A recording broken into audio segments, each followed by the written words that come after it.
네. 계속 이어서 말씀을 드리겠습니다.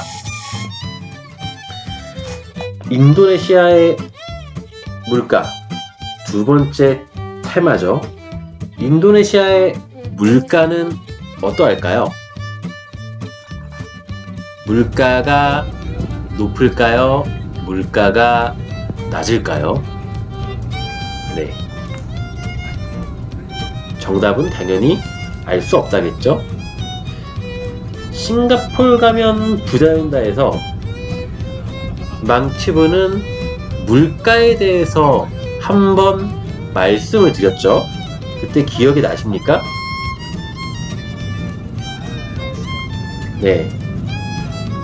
그때 싱가포르이 물가가 비싸다고 인지를 하게 되는 부분은 바로 숙박비 때문이라고 하였습니다.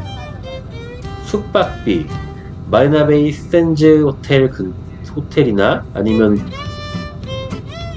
센토사 아니면 클라키 모드키 주위에 그런 숙박시설을 보면 거의 한화로 하루에 50에서 100만원 정도였어요.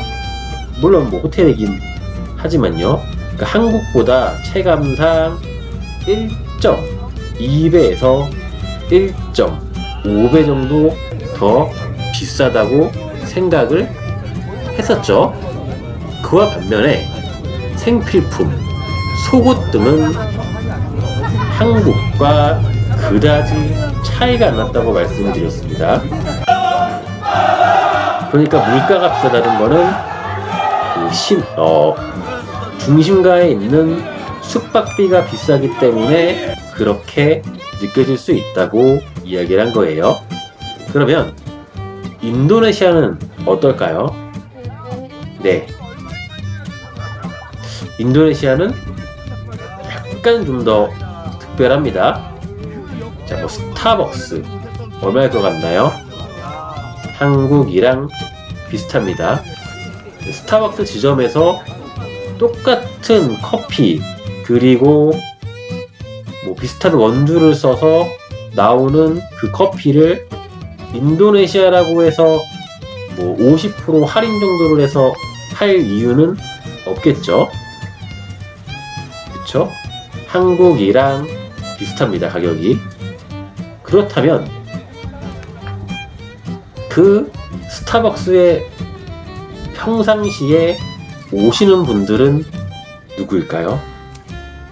저희가 한번 방문을 해봤습니다. 유사한 커피집에 가보니 역시나 사업가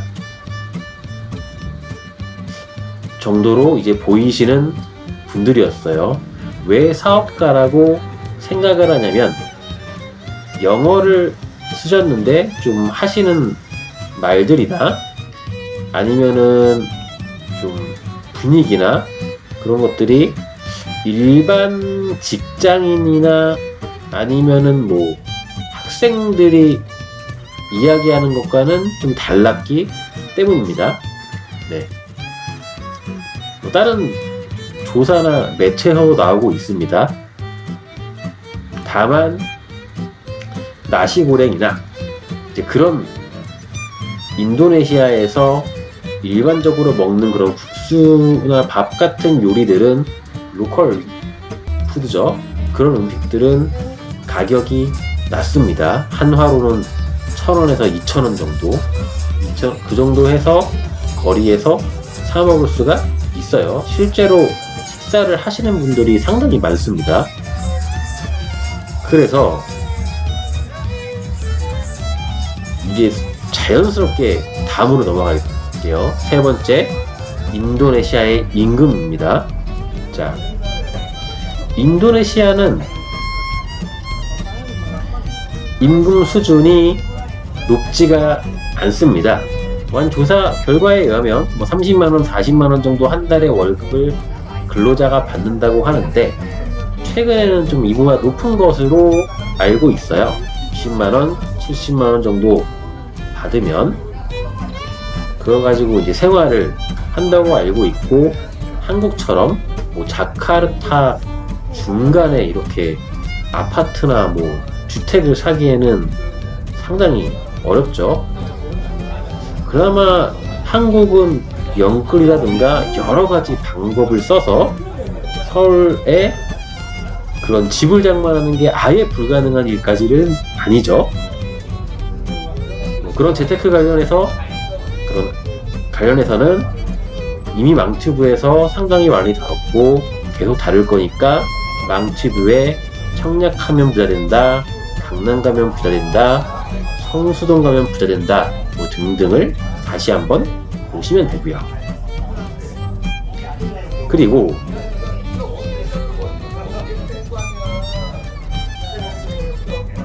그 반대로 사업가 측면에서 한번 임금을 바라볼게요. 로컬 근무하시는 분들의 임금이 낮다면 사업가 입장은 어떨까요? 임금이 낮으니 채용을 쉽게 할 수가 있겠죠. 그런데 또 다른 부분이 있습니다. 물론 제가 잘못 느낀 걸 수도 있겠지만 식당이나 카페 등을 갔을 때 저희가 볼 때는 3명 내지는 2명이 홀서믹을 하고 커피를 만들거나 음식 준비를 해도 충분할 것 같은데, 그 직원분들의 가용성 내지는 직원분들의 그런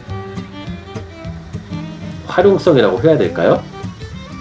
그런 부분이 좀 떨어진 듯한 느낌입니다. 이를테면 커피를 치울 때 한 분이 치우는 게 아니라 2분이 와서 치운다든가, 뭐 카운터를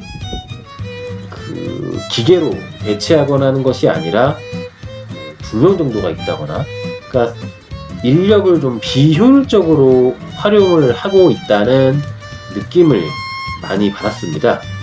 뭐 저만 그런 느낌을 받았던 건 아니고요. 그래서 사업가 측에서는 뭐 적은 인원으로 많은 수익을 내는 방향에 집중을 한다면 인도네시아가 그런 사업가가 진출하기에는 상당히 유리한 지역이 아닐까라고 생각을 하고요. 임금이 높지 않고, 그리고 사람의 능률, 그 직원의 능률, 그 직원의 뭐 작업 효율이라고 할까요? 이거를 상승시켜 주면은 임금을 좀 높여주고, 그렇게 하면은 잘 운영을 하면 수익을 낼 수 있으니까요.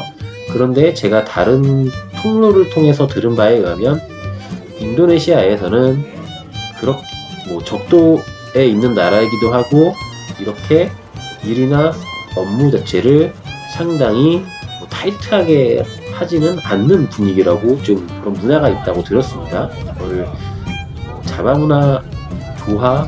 자바문화에서 추구하는 조화 이렇게 볼 수가 있을 텐데, 이런 거는 맞고 틀리고는 없으니까 여기서 이 정도만 좀 말씀드리기로 하고요.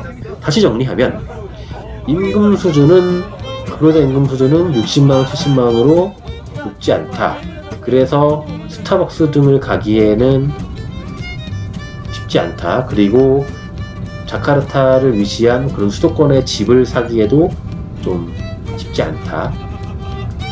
다만 사업가의 입장에서 볼 때는 상대적으로 높지 않은 임금과 그리고 그런 근무 인원의 좀 작업 효율성을 많이 높여줘가지고 다른 메리트를 제공해서 사업을 한다면 좀 많은 높은 수익을 창출할 수 있지 않을까, 뭐 그런 생각을 해봤습니다. 네. 이번 편도 생각보다는 좀 길어졌네요. 자, 정리하겠습니다.